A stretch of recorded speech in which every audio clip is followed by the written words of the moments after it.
There was this moment in my Spanish learning journey. There was this moment in everything that I learned where you encounter other people. It's been like coworkers, dating, music, you know, just many things that I've learned where you want to be part of that community almost, and you kind of sell a part of yourself to try to fit in.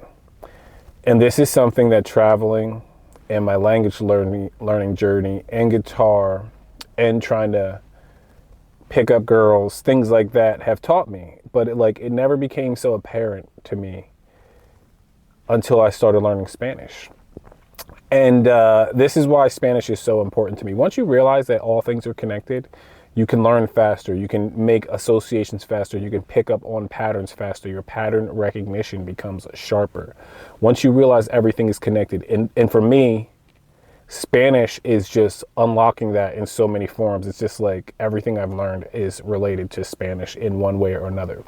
And I'm going to run off on a tangent here and talk about other things as well. But what I realized was that, got to keep track of the time. I know my videos be kind of long. What I realized was that when I was learning Spanish, I would try to talk to everyone in Spanish. Everyone. I didn't care. I just wanted to be speaking the language, and I wanted people to know that I was learning the language. And, you know, even though my Spanish wasn't perfect, I know I say that a lot too. I was just trying to talk to people like, yo, bro, I talk Spanish and I want you to help me with my Spanish. But I started realizing everybody doesn't want to speak to me in Spanish, and they have nothing to do with my journey. In a way, I was looking for their approval and their assistance in my journey. Same thing with guitar. You know, you see a group of musicians over there talking. It's like, oh, I'm going to go over there and talk to them about stuff. It's like, you might not even be on their level. You know, you're being more of a nuisance to them, trying to fit into their little circle and performing. That's what you're doing. You're performing to try to be one of them, but they know, whoever's in that circle, they know that you aren't one of them. And it's like, they're looking at you in a certain way. And it's just like, once I had evolved to a certain point in my Spanish learning journey, especially after I went to Ecuador, more so recently this year, with my 4 trips to Colombia in 1 year. It was crazy. And each trip was at least 10 days long. Some of them are longer, like 25 days, but they're all different lengths. But that's besides the point. The more that I started to go into Colombia, where I didn't have to perform Spanish with people who had already mastered English or people who didn't want to talk to me, because it's just, that's life there, where I'm actually using the language instead of performing the language, my confidence in the language had begun to improve. Instead of trying to speak to everyone and let everybody know that I was learning Spanish, I began to stick to the groups of people. I think this happened like after my first trip to Colombia, honestly, because I'd already been to Ecuador, but I still wanted people to know, oh, I've been to your country and, you know, stuff like that. And I'm learning your language. And I just wanted to access to the Spanish speakers, but it's like, they have their own lives. They've already mastered their own language. They are not concerned with my Spanish learning journey. It was the same for guitar. Same thing when you're trying to impress a girl who is not interested in you. You know, it's so interesting. So my coworkers, you know, I'm always trying to speak to them in Spanish. You know, they can see me coming from a mile off, and, you know, I was the guy that I talked about in the other video that comes into the trailer just talking about nonsense, you know, just creating noise in their little world that they're trying to organize. And I realized that it's like, I don't need to try to impress these people. It's like, I'm learning this language for me.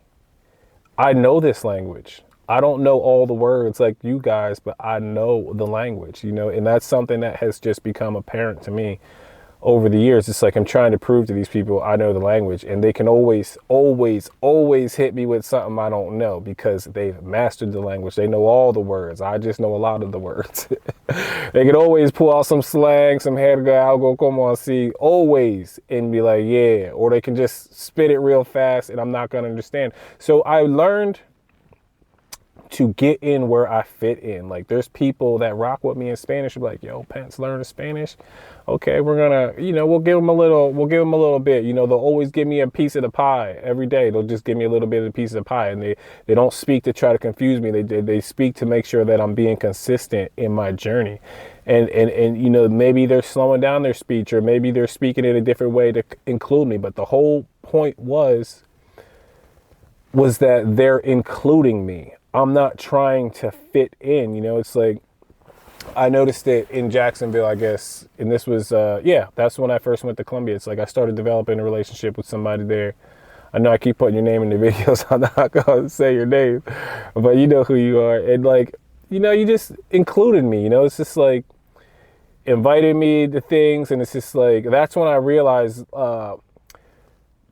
it was like, since it's almost Christmas time, it's like, I got invited to a Spanish speaker's house for Christmas, and I was living in Jacksonville by myself. And this is another thing, like normally I don't think I would have gone. But the fact that they spoke Spanish and he told me that in his house they speak Spanish, like I was like, okay, I'll be there, I will be there. And I went, and it's just like, he was somebody that got down with me. He never discouraged me of learning his language. He had a very heavy accent in English. He could speak English. His wife spoke English. His whole family spoke English, but in their house they spoke Spanish, and he told me that. And it's like, I still went, because every opportunity for me to immerse myself in this language is something that I have to take advantage of. Like I just can't miss it. I can't miss that opportunity. It's like, and it broadened my perspective of the people that I found interesting, because these people found me interesting. It's just like, why is this fool trying to learn my language? And he's actually learning it, and it's just like,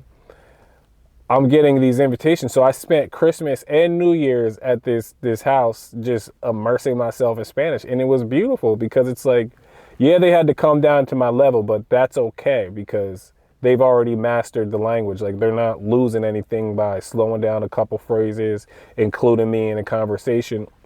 And it's like, even with music too, it's like, I stopped trying to say, oh, I'm a musician, I'm a singer-songwriter. I stopped trying to tell people all my accolades so that I could qualify myself for them. And it's just like, I realized in the music journey as well, but Spanish re-amplified this and reinforced my understanding of what happened, was like, you just get in where you fit in. Like the people that play with you, stop trying to force energy into a space where, you don't really need to be forcing anything. And like, the longer I live, the more I realize it's just like, things will happen naturally. Everything has its own progression of time. The more you try to force it, the more they're going to resist. It's like trying to hammer a square peg into a round hole. It's just like, it don't go there.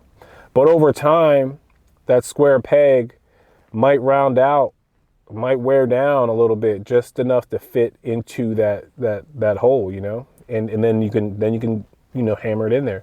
It's the same thing with dating. I remember recently, actually, one of my trips to Colombia, I got fascinated with this girl, and I asked her out, and she was like, no gracias.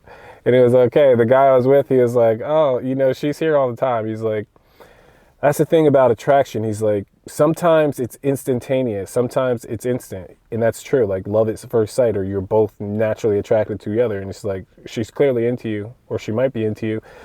But attraction, like real attraction, develops over time. It's like, how many times do you see a couple and you're like, bro, how did they get together? Like, how did he get her? Or something like that, something similar. And it's just like, maybe they worked together. Maybe they saw each other on a daily basis, and then the attraction grew and blossomed into something. They didn't have to force it. He wasn't performing for her. It was a mutual growth thing that happened. And it's just like, with this language learning journey, I'm not trying to speak to everyone in Spanish anymore like I was, like this eager person trying to understand the language. And it's just like, now that I have a little bit of understanding and I can speak to people in the language, it's just like, I will develop my Spanish with the people that give me an opportunity to speak Spanish. If I have to speak Spanish at the job to someone and explain something because there's no translators around, I'll do that. But it's like, my ultimate growth in the language and in all things that I'm learning, all the skills that I'm building,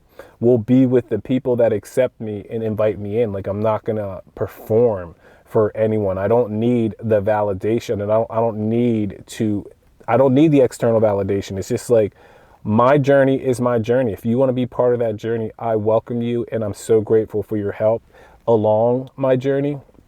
But it's just like, yeah, now I got a group of people that I can speak to in Spanish all the time. They understand how much I know. They don't overwhelm me with rapid fire Spanish. They kick it to me. We hang out, and it's awesome. They actually invited me to hang out with them again. Not again, but they actually invited me to hang out with them on Christmas. And it's like, they invited me to go to this water park. They've invited me to other things. And I got a video about the water park. I'll post that one of these days too. It's like, when I realized for sure that I was making connections in Spanish, not because I was forcing them, but because I knew the language. And Sebastian and Juan don't even speak English. So it's like, and neither do their wives. It's just like, I'm there, and they invite me there because they know how much this language means to me. And also, I've been to both of their countries, and they know how much their countries mean to me. So it's a mutual understanding, love, and a natural progression of our relationship that's growing and blossoming into something really, really beautiful. And when you give up that need to perform, when you give up that need for external validation to validate to yourself that, yeah, I'm actually learning Spanish because I can talk to every single person.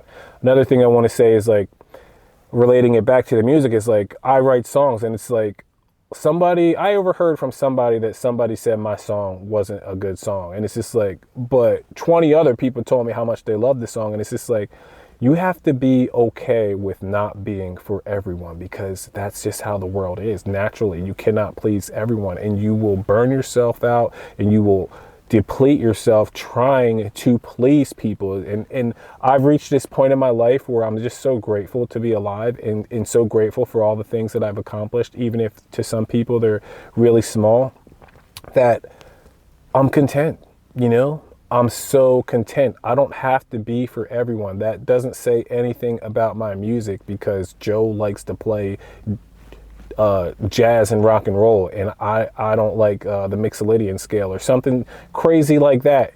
You don't have to be for everyone. I don't play death metal. I can appreciate some death metal songs though. I don't have to be for everyone. Focus on the people that are focused on you, that like what you're doing, and you will provide something beautiful for them. You will succeed in whatever you're trying to create, because you're not trying to create it for everyone. It's impossible. It's impossible to please everyone. So I'm going to leave you with that note there. I hope this video touched you in some way. And if it did, you don't even have to say anything. You don't have to leave a comment, although that would be great. Just hit the like button or the subscribe button, or click on the next video that pops up at the end of this. My name is Pentley Holmes. I'm that singer-songwriter in pursuit of a wild dream. And if you want to learn more about me, feel free to check me out at my website. It's pentleyholmes.com. If you want to get in touch with me for any reason at all, feel free to send me an email or shoot me a DM on IG.